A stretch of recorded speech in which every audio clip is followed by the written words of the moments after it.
Mas o que são doenças ocupacionais?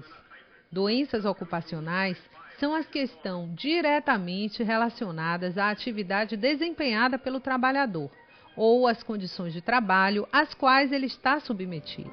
As mais comuns são as lesões por esforço repetitivo ou distúrbios osteomoleculares relacionados ao trabalho, as chamadas LER-DORT, que englobam cerca de 30 doenças, entre elas a tendinite, inflamação de tendão, e a tenossinovite, inflamação da membrana que recobre os tendões.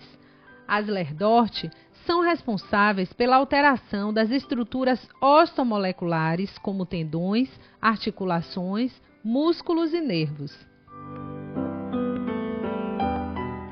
As doenças físicas mais comuns hoje em dia são conhecidas como LER-DORT, são um grupo de doenças, né, que acometem o trabalhador em meio às partes físicas e também psicossociais, psicológicas.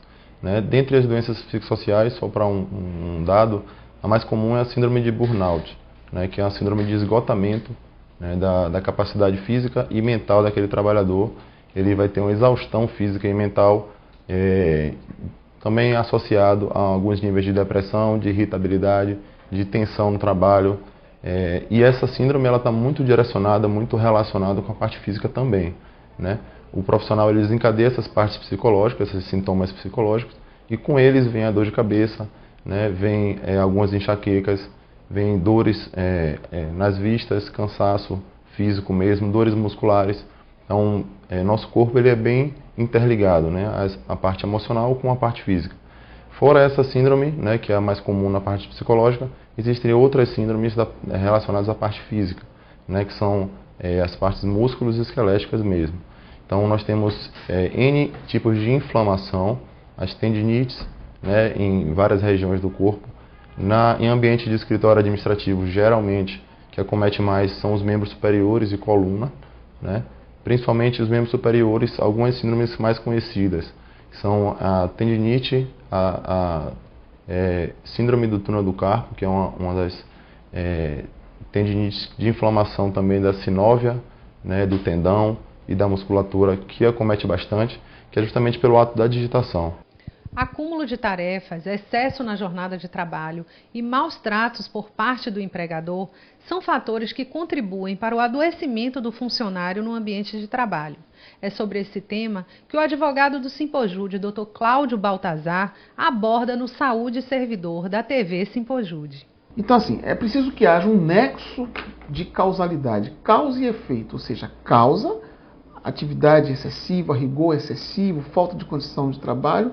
Efeito. Qual é o efeito? O dano, a doença do servidor público. Essa é a ponte que nós chamamos a relação de causalidade.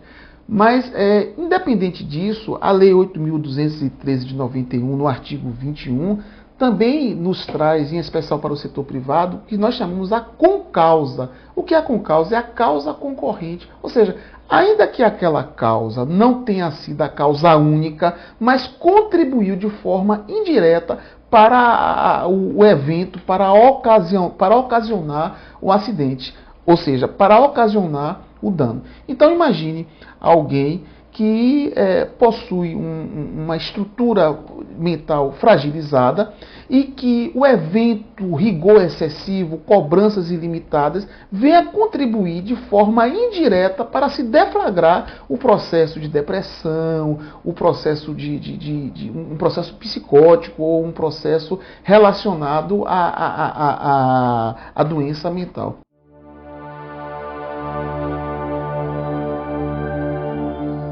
Não só doenças mentais e emocionais atingem os trabalhadores submetidos a esses fatores, mas patologias físicas também podem agravar a situação dos funcionários. É o que explica o fisioterapeuta do trabalho e ergonomista Gustavo Velame.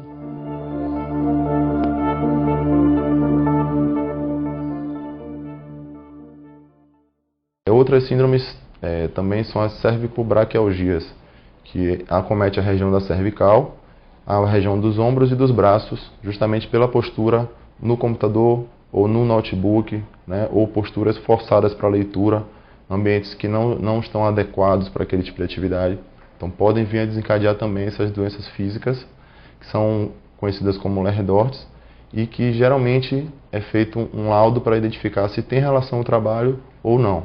As condições de trabalho impostas ao servidor, seja a nível de serviço público, seja a nível de seletista, são condições essenciais para ocasionamento de doenças, de transtornos psíquicos.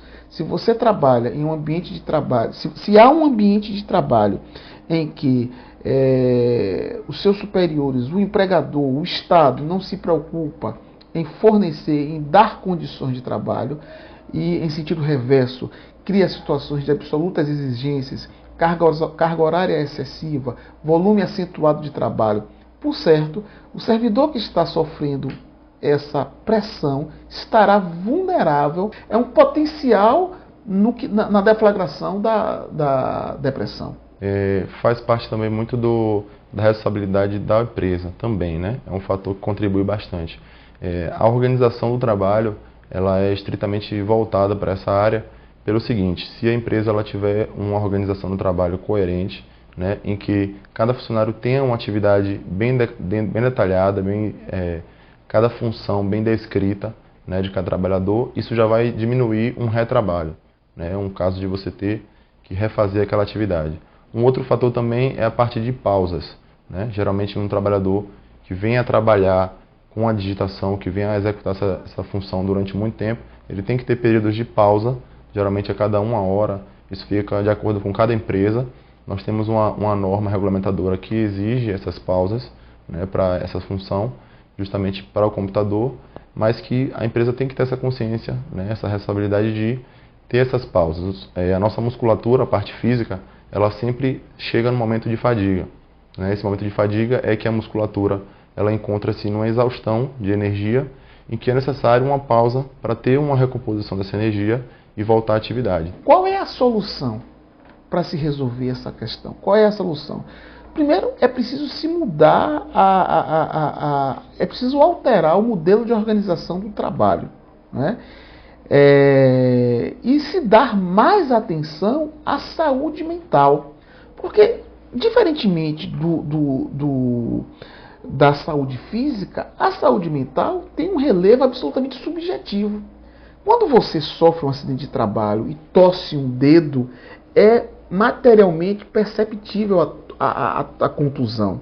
Diferentemente de um transtorno, da angústia, da depressão, que é de caráter subjetivo, muito objetivo para quem sente, mas para quem vai avaliar, prescinde de alguns requisitos. Então, assim, primeira questão é alterar o modelo de organização do trabalho. O trabalhador, no início do turno, ele está com a postura legal, mas começa a passar o dia, ele começa a cansar aquela postura e vai para uma postura errada.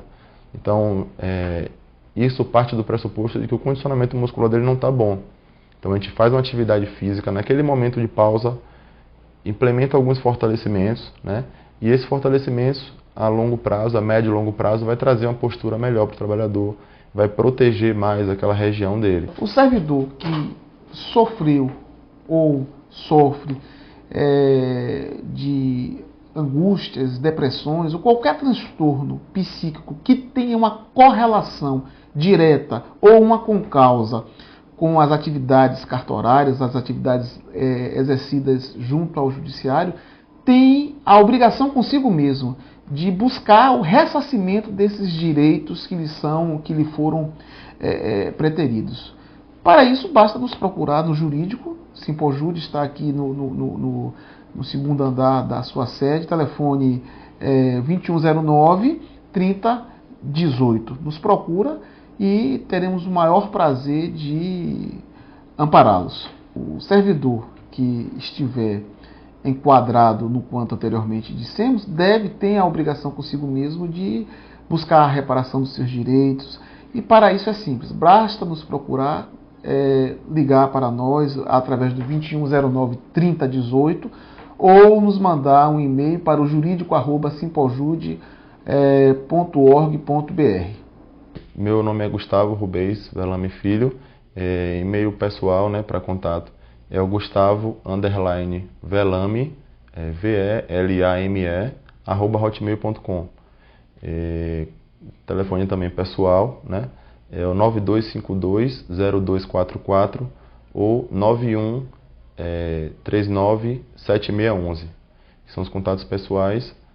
Qualquer necessidade ou consultoria ou análise, nós estamos disponíveis para fazer esse serviço.